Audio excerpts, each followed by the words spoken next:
going through that, maybe I felt really disregarded, and I'm not sure that would have happened to everyone. Right. I think the story would have been bigger. It would have been louder. Things would have moved quicker. Maybe it wouldn't have gotten to that point. Right. But that wasn't my reality. Yeah. All I see is blessings on blessings, yeah. I see the blessings coming our way, our way, our way. I'm excited to have you. I'm excited to be here. I'm not gonna lie. I mean, I feel like we're friends, but we're not friends. I know, it's so weird. You know what I'm saying? Like, I feel like I know you. I know your life. Yes, I feel like I know you. You know what I mean? I feel like I can call you, but yes. I haven't called you yet. Like, I haven't tapped into your number yet. You know what I'm saying? Same. But that's how I feel.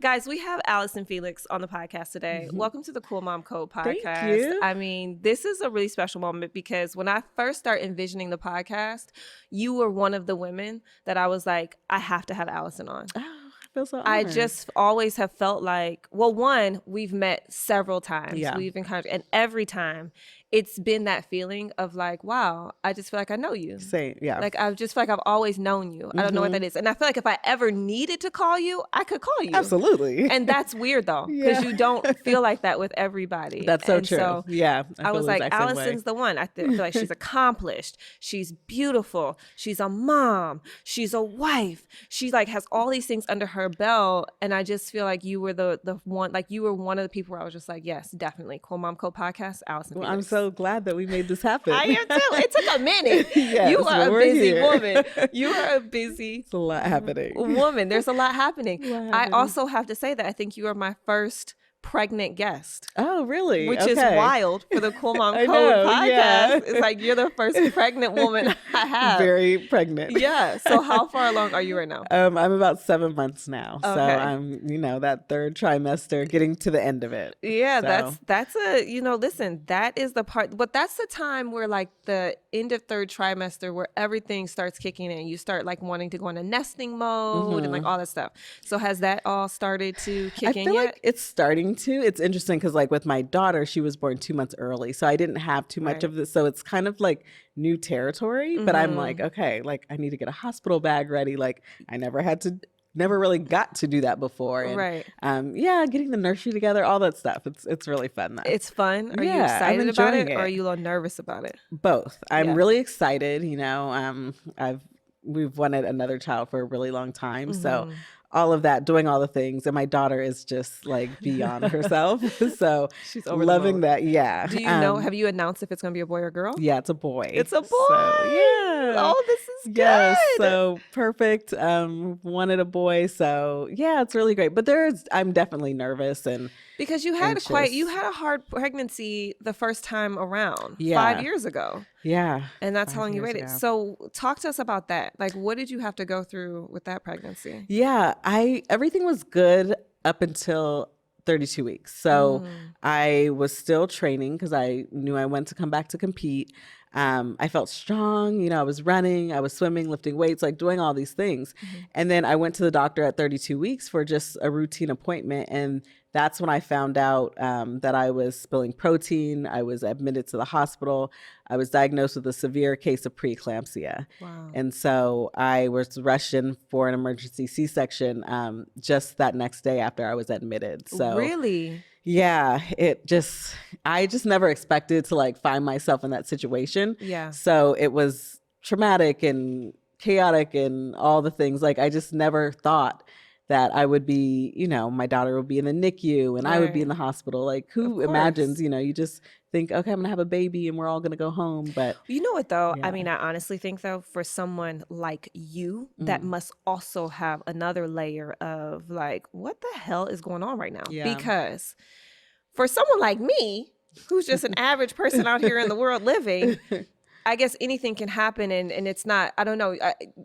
You always are tricked. You always feel tricked when your body does different Yeah. things that you don't expect. But for someone like you, who your whole business is your body, Yeah. I mean, the way you take care of your body, obviously you're in shape. Obviously you're eating right. You're doing all those, the right quotation things, Exactly. right? Unquotation, right? You're doing all the things that they tell us to do. And then for something like that to happen, you must have been like, what in the hell? Yeah. Like how? Yeah. How me? And I think that's a scary thing about preeclampsia is a lot of times you won't have any symptoms. And that's terrifying because you think everything is good. And yeah, I know my body. Like I know how to be healthy. I have been for the majority of my life. And so I think I just wasn't prepared, even my mind. Like I couldn't even wrap my mind around being in a emergency type of situation. Right.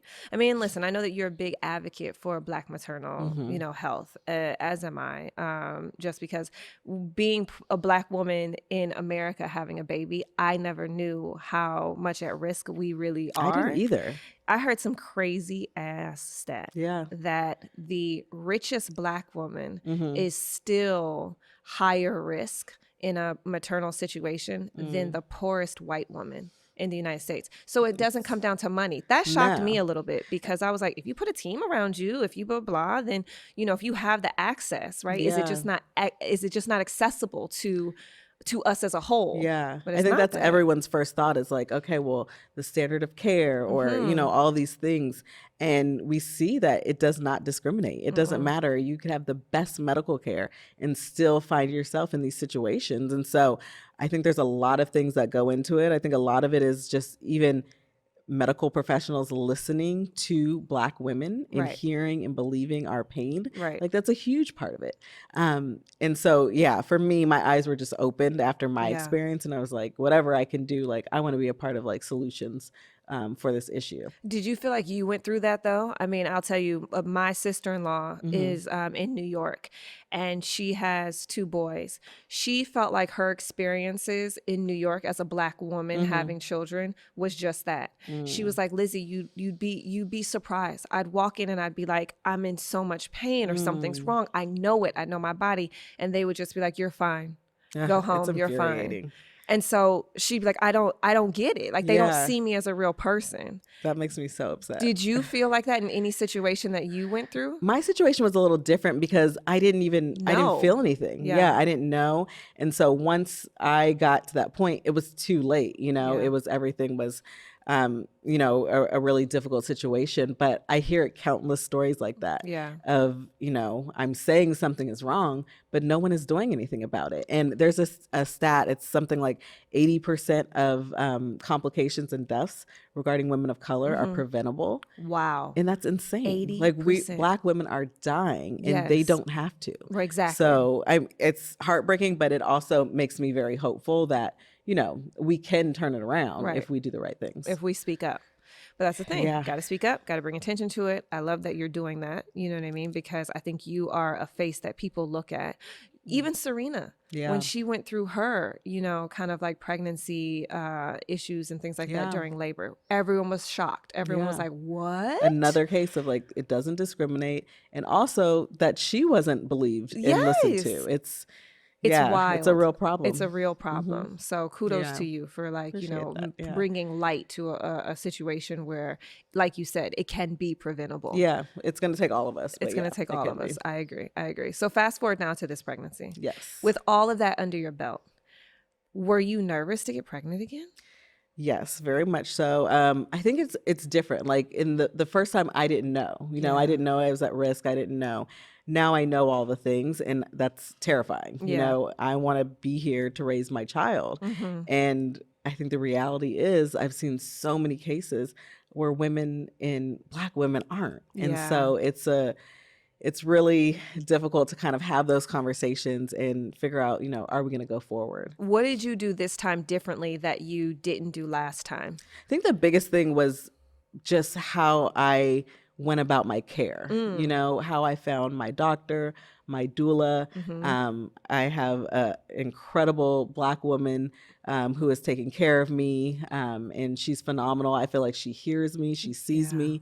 My doula is amazing, and so I feel very safe and protected. Yeah, and that's not the connection that I had the first time around. And I know I'm at risk. I know what to look for, so I feel more empowered in that way. Do you feel like because you went through this experience though, now you're educated in it? Like, what would be for a first-time mom? This is because I was the similar way.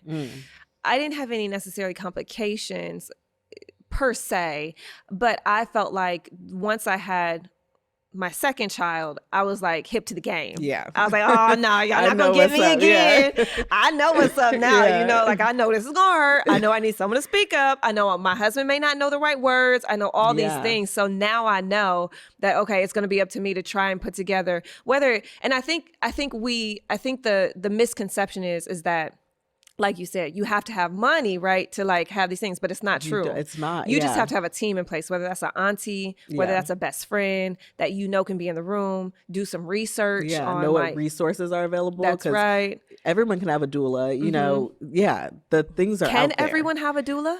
I think everyone can have a doula. I think there are a lot of organizations who are doing really important work and who are making, you know, doulas, midwives accessible.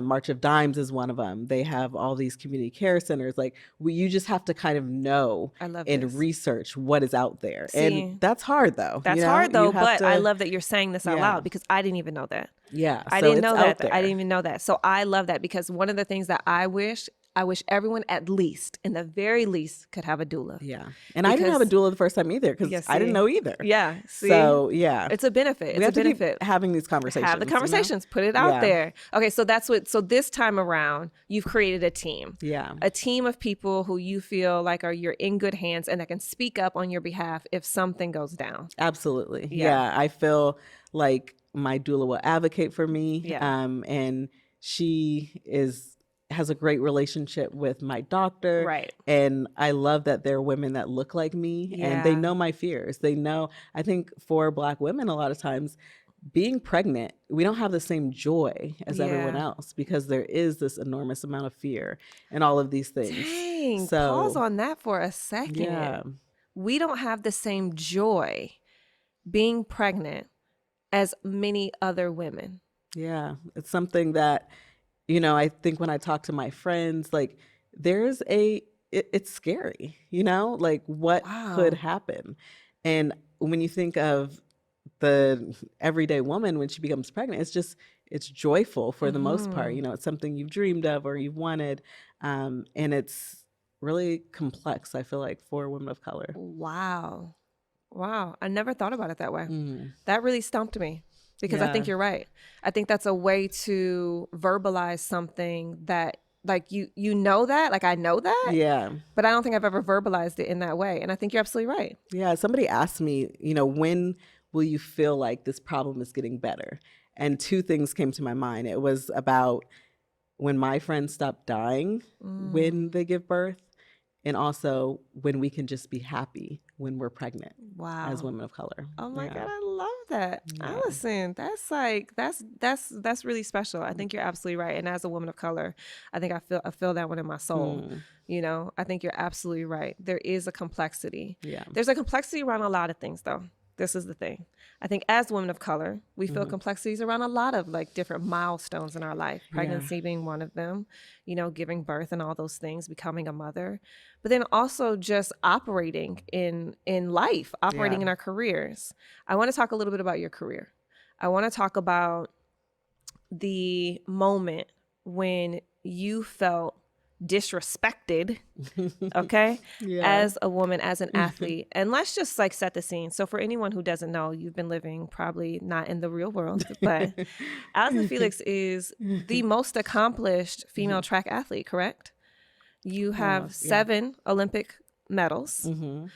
You've been running track since probably forever, but you got your first medal at 18. Yes. Yeah. So these are accomplishments that are like wild. I mean, the types of competition that you've been in for the majority of your life has always been under a microscope. Yeah.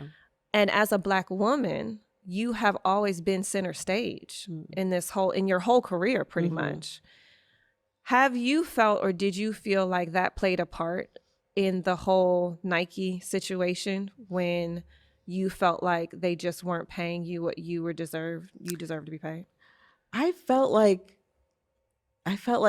maybe if I were someone different, my voice would have been louder. Someone different as in not Black? Not Black, also not a woman. Like, you know, I just felt like going through that, maybe I felt really disregarded, you know, and I'm not sure that would have happened to everyone. Right. You know, I think the story would have been bigger. It would have been louder. Things would have moved quicker. You know, maybe it wouldn't have gotten to that point. Right. But that wasn't my reality. Yeah. And so you said no. Yeah. Which was really hard and terrifying. That is so hard to do. And how old were you? So I was 33 at the time, 32, 33 when all of this was happening. Yeah. Yeah. And I think I was shocked to find myself there just because I knew that there was hardship in our sport when women became pregnant. I knew that I had seen my friends, colleagues like not be supported through pregnancy. So that's something that I knew, but I just felt like I had waited so long that maybe I accomplished enough that I wouldn't fall in that same category. It's like I had been to 4 Olympics. At the time I was a 6-time Olympic champion. Like, okay, maybe I'm safe. So you had seen your same counterparts who were women of color fall into this same category. Yeah, just women, period. Women, period. I mean, yeah, it was, we would become pregnant, your contract would either be paused or you would hide your pregnancy to try to, if you were between contracts. And this is just female track athletes. Yeah. Wow. And so and everyone was under NDA, so you couldn't speak about it. Not even to each other. It wasn't really, I think there was a little chatter amongst each other, but there wasn't really anything you could do about it because it was the way things had always been. And so when it happened to me, it just felt like, I think also because at the same time, simultaneously, when I was going through this fight around maternal protections, I was also having my daughter. Like it lasted for so long. And so I think for me, that's really what changed everything. Yeah. Like I think it gave me my voice. It helped me like have that last little bit of courage that I needed to come forward because I started to think about her. And it's like, there's no way I'm going to let my daughter and her generation go through what I did and what so many other women have if I have the opportunity to speak up. And I think that's what really pushed me. I think 2 things stand out here, which I think are wild, is that, and I think this echoes in so many other careers and so many other women just across the board, is that you made a statement. You said, I just felt like my accomplishments, if I just like won this, like, you know, did this, and if I had gotten to this level and blah, blah, blah. And when I did that, I felt like, oh, if I had more under my belt, I have this on my belt, I won't fall into that category. That's not me. Right. And I think we feel like that as women in many situations. We're like, oh, but if I have this and I've done this and I've secured this and I have, you know, I can talk about this and I'm blah, blah, blah. You're like, that's not me. Yeah. That's them. Like it's this there, but that's not me, you know, because I'm so this, like I'm so accomplished. And it's like you said, it doesn't matter. It doesn't matter at the end of the day. It doesn't matter at the end of the day. That strikes me. You find yourself in the same position. And that's when you know there's a problem, right? Because it's like your accomplishments don't take you out of that, you know, scenario. Exactly. Yeah. Exactly. I mean, that's something that I feel like most women can relate to. Yeah. Right. We can't relate to being Olympic gold medalists. We can't relate to that aspect of it, but we can relate, I think, as women to saying, wow, you don't see me even as accomplished as I am. How many women have gone through that in the workplace? Yeah. Right? And when I decided to come forward and I wrote this New York Times op-ed and did all these things, I think that was what was so encouraging, but also heartbreaking. It was incredible the amount of women that reached out to me that said, like, I've been in a similar situation, you know, in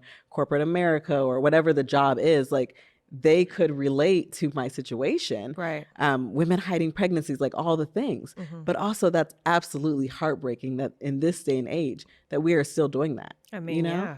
I was talking to Kat Sadler not too long ago, and she was talking about her decision when she walked away from E because there was a wage gap between her and her male counterpart. And so she made this decision and she was like, no, I'm done. I'm not doing it, because she felt like the same way, because as a woman, she felt like she wasn't respected for all of her accomplishments as well. So, I mean, I think it's something that's echoed, and it's interesting that, you know, these high profile women, these women who are so accomplished are feeling this to this degree. Yeah. But the second thing I think is that echoes throughout this podcast is that mothers feel when they become a mother, and the moment that this was happening, you were becoming a first-time mother. And why would I ever let my daughter go through something like this?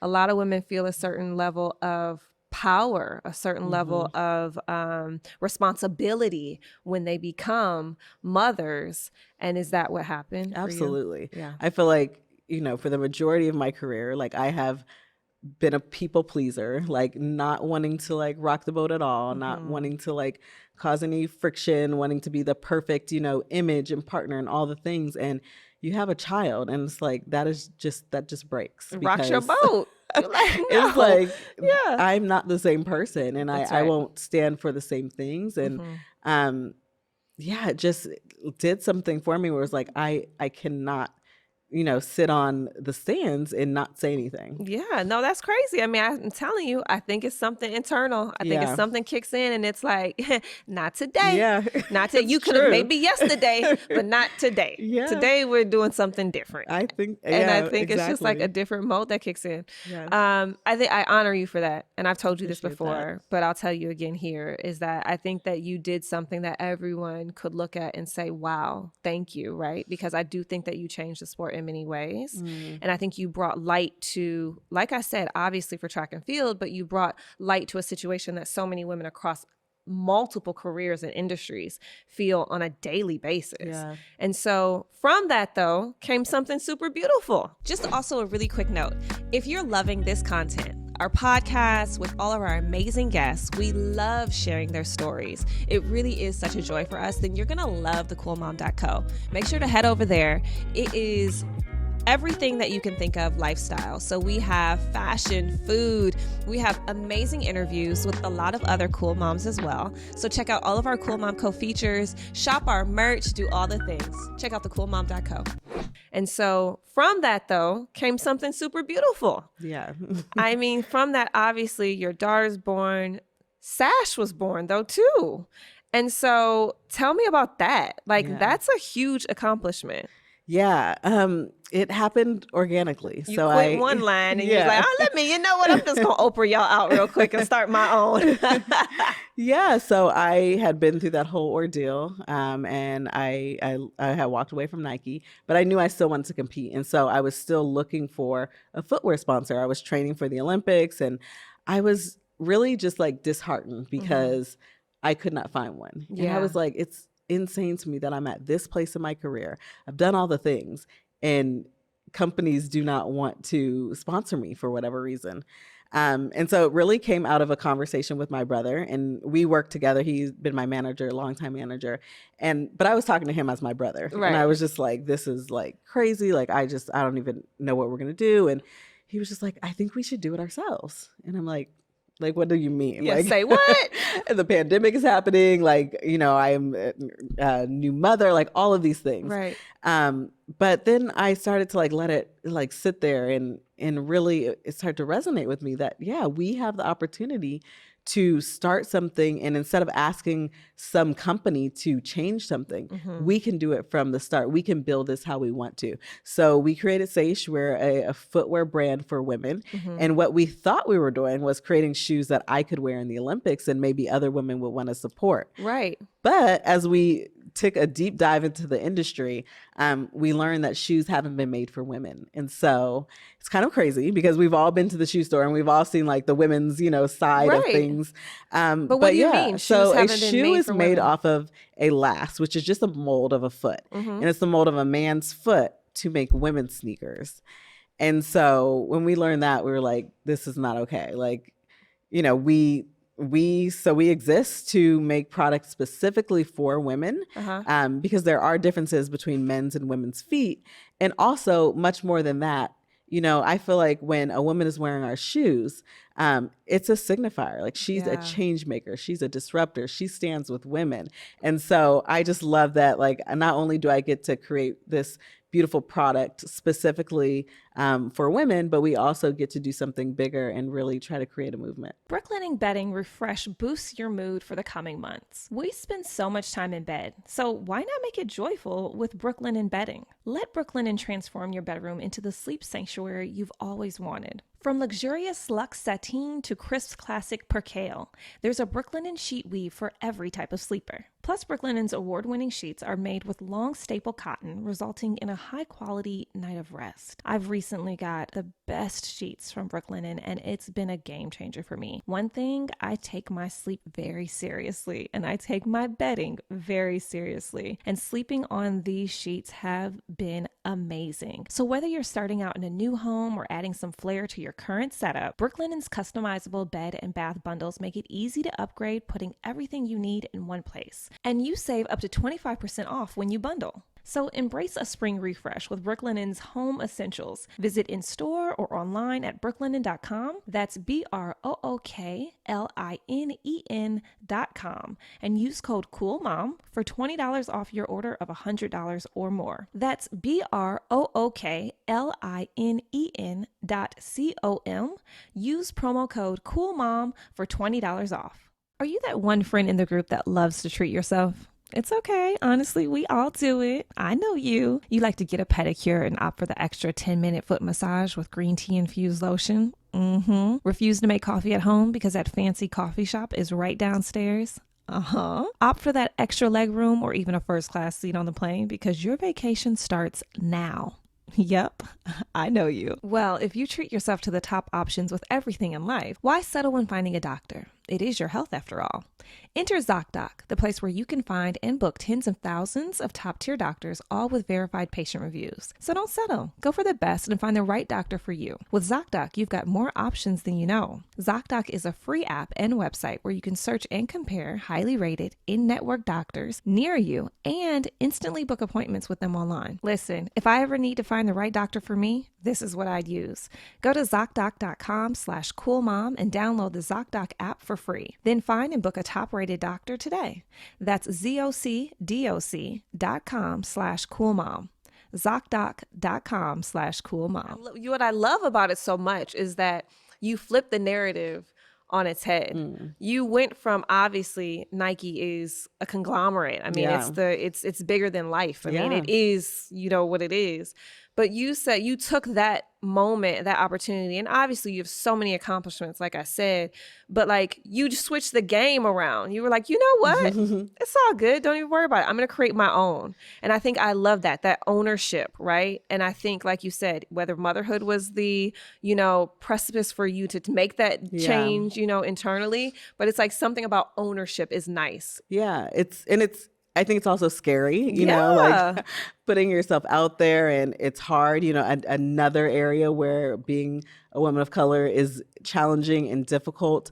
But I feel like on the other side of like all of that fear that I had has been something really beautiful. Right. And I do feel like I am where I'm supposed to be. I think I love the fact that you guys have, a maternity policy? Yeah. So we have this really great maternity returns policy. And so not everyone knows that your feet can change size in pregnancy. Yep, that's true. They get wider a little bit. Wider. They can get like, you can grow like by a size. Right. Well, also they can be swollen. Yep. Yeah. All of those things. So if that happens to you at any point in your pregnancy, we'll just give you a new pair of shoes in your new size.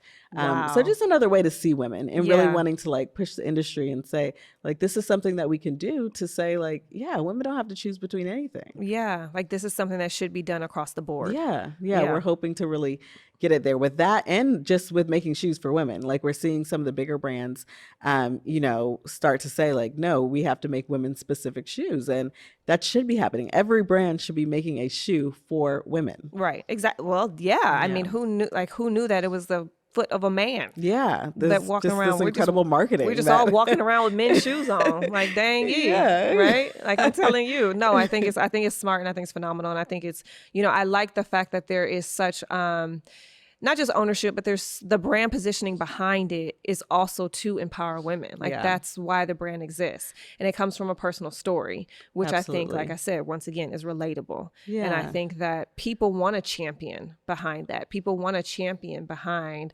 women who are creating their own narrative and who are pushing it forward, especially for other women to follow. Yeah. I think I love that. Very authentic, the way that it came about. And it's very purpose driven. And so I'm really proud of what we're able to do and excited to continue to grow. I love that. Yeah. I really do. I support that. Thank you. I support that wholeheartedly. I appreciate that. Okay, so this is a, podcast geared towards mothers. You do, I mean, I happen to be sitting next to one of the greatest accomplished, track stars ever. But I think what mothers want to know too is like when you were younger, because we all feel this with our kids, right?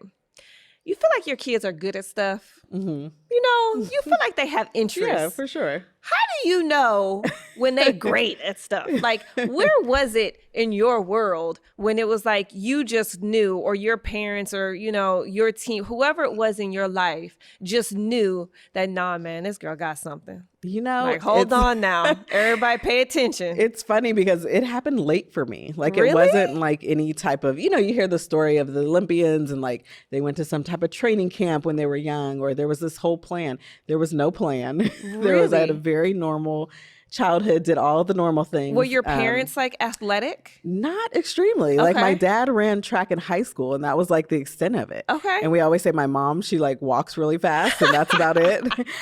So yeah, no, I literally like stumbled into track. I was at a new school and I didn't know anybody, and my family was like, you should go out, sports, like meet people. And I did. And that's like where I found my talent and fell in love with the sport. But there was nothing early on. Like I wanted to play basketball. Like that was my thing and that wasn't my gift.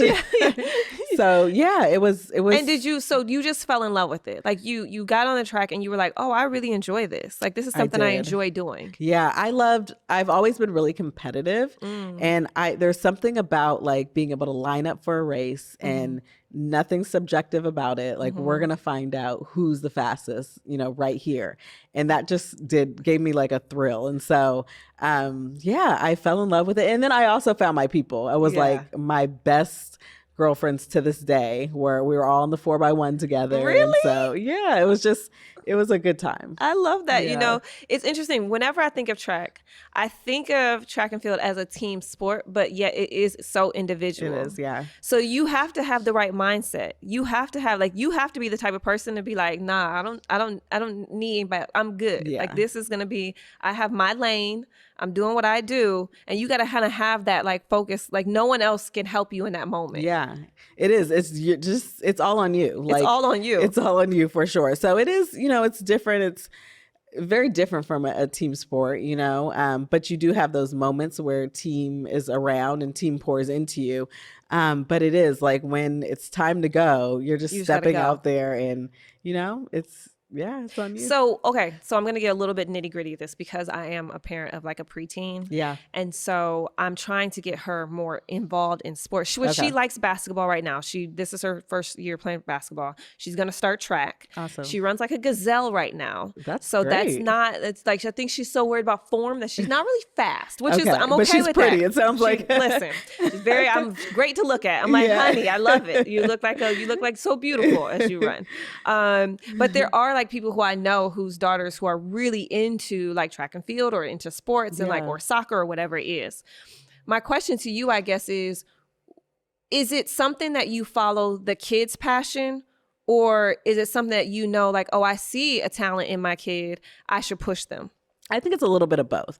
I think, as your kids are young, you want to expose them to everything. You don't want to, I think we're in the age of like specializing really young.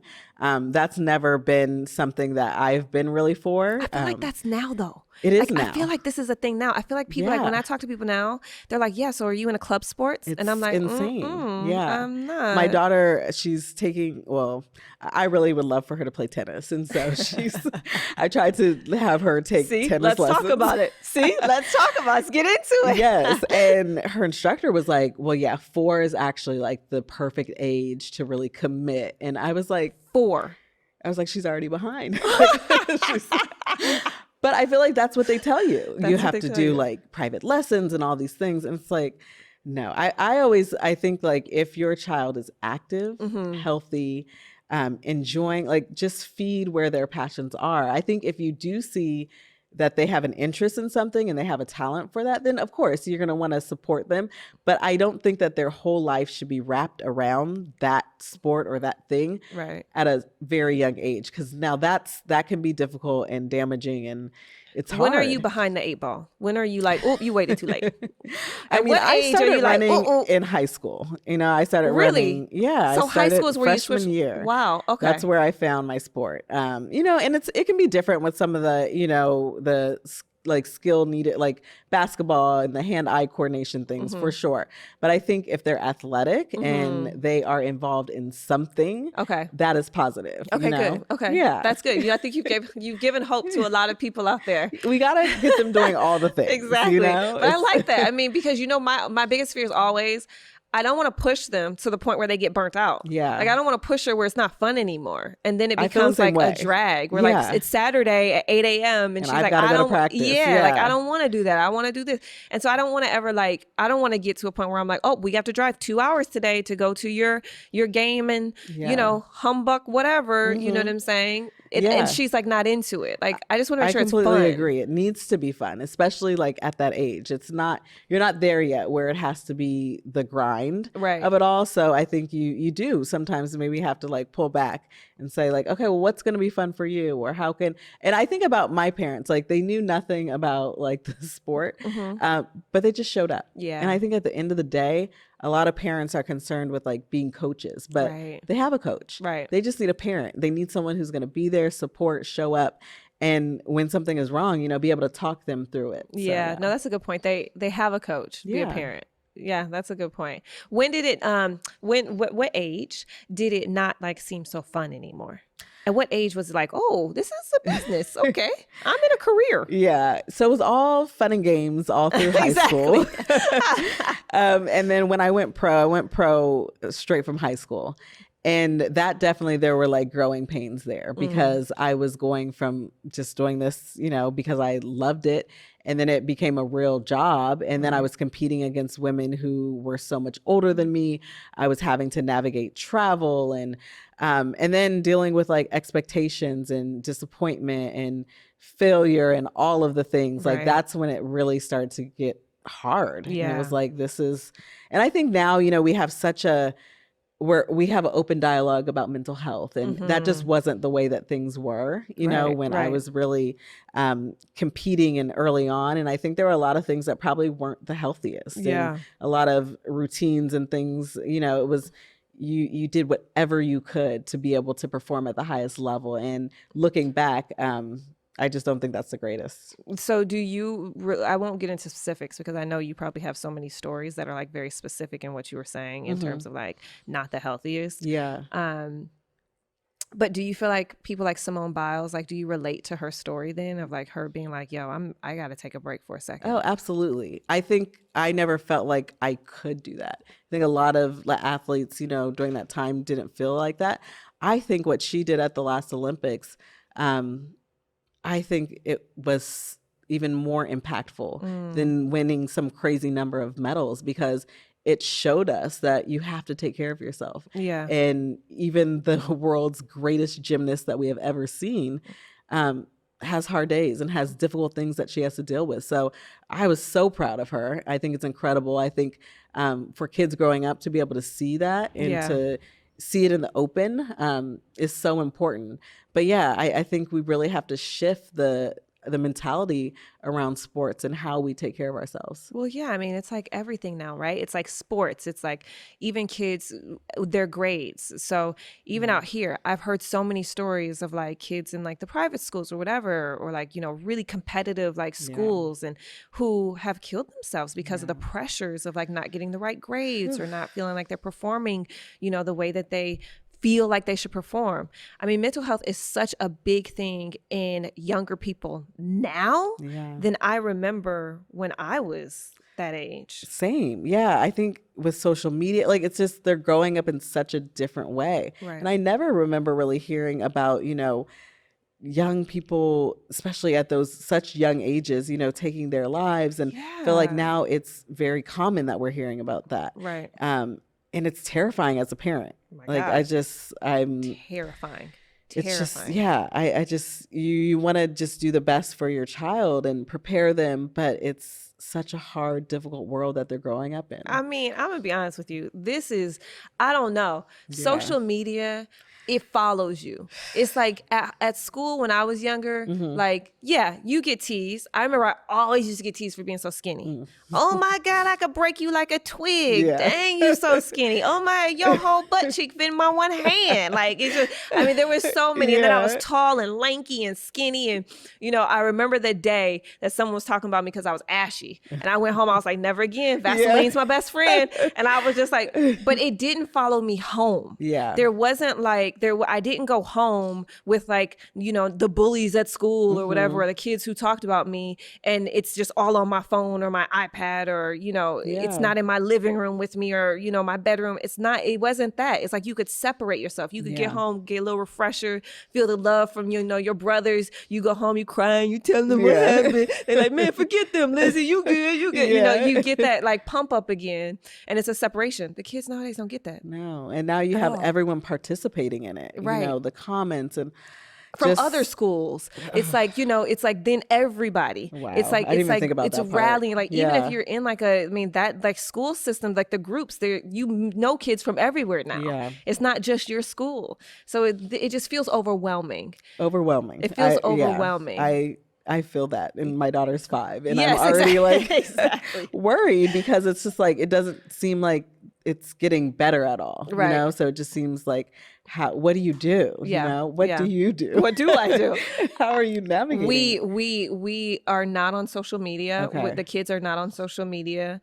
And is that hard for them? Like, is everybody? Are you kidding? They ask like Nima, my oldest, she is, she'll be turning 12. Okay. She asks literally every week. She tries to put together a PowerPoint presentation on why she should have social media. That's not me. No, I'm going to be fine. And I don't have that. And I'm like, girl, you have no idea. You have no idea. So we stand firm on a couple of things that we feel like, you know, to try and protect them in that way, or at least until they can combat it. At least until we feel like she's able from a cognitive standpoint to be like, you know what? That's not me. You can say what you need to say, but that's not, you know, and I don't think she's there yet. Okay. And so I think as a parent, you suss it out. You know your kid better than anyone else. And so I don't know. I think that's the best you can do. Yeah. But now going into, you're about to have 2 under the age of 6. Yeah. Good times, Allyson. You just wait. Yes, I'm trying to get my mind right. It gets fun now. I need all the tips and all the tricks. It gets fun now. What are you most excited about going into this next chapter of motherhood? Second time mom. Yeah. I think, you know, there's a lot of things. Even the pregnancy has been really great. Like my first pregnancy, I hid. Yeah. So like I literally was never out. And so I think there's a sense of relief just to be able to like walk around be and out in the world. Yeah. Be like, okay, this is a natural part of life. You know, it's so funny you say that because I just immediately, as you said it, Kylie Jenner, I think she did the same thing with her first pregnancy. I think she like hid or whatever, or let me not like put words in people.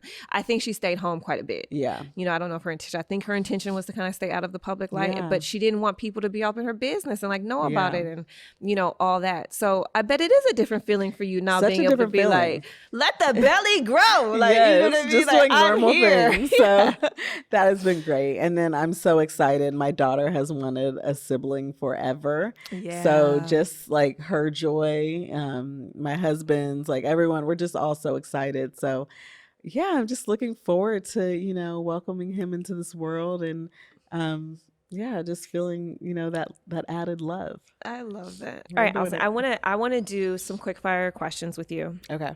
You hold up 10 fingers. Okay. And then if you resonate with these questions, you put down a finger. Okay. Okay. So, never have I ever tasted my placenta. Oh, I actually haven't. But I'm not against it. Never have I ever pumped milk in a public bathroom. Oh. Definitely. Yeah. Never have I ever made out with my partner while my baby was in the room. I don't think we've done that.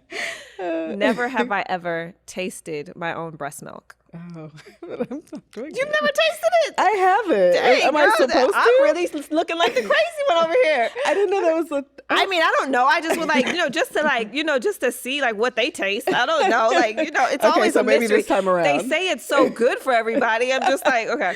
That's funny. This one only came about because someone else did, but never have I ever breastfed anyone else's kid. Oh no. I haven't done that. Haven't Don't done worry. that, No, yeah. that's it. Never have I ever lied about your kid's age to get a discount. I've done that. Yeah. Are you kidding? I've done that. Last one. Never have I ever lied to another mom to make myself feel better. Oh, to make myself over? Or probably, look better. I'm sure. Yeah, right? Yeah. I think so too. All right. This is Well, natural. look, this is me. That's No. not bad. That's not bad. Okay, one last question. Yes. Finish this sentence for me. I'm a cool mom, so obviously I...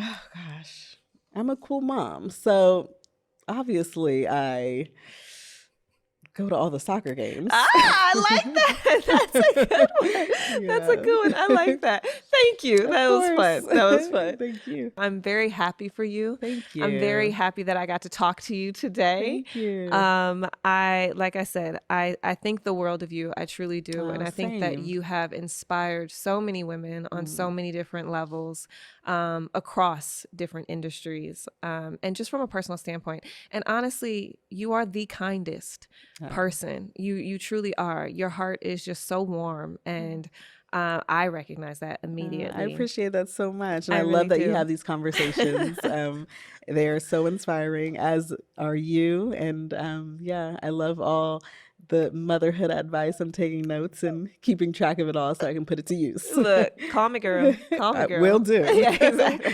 Yeah, thank Yeah. you, Allyson. Thank you.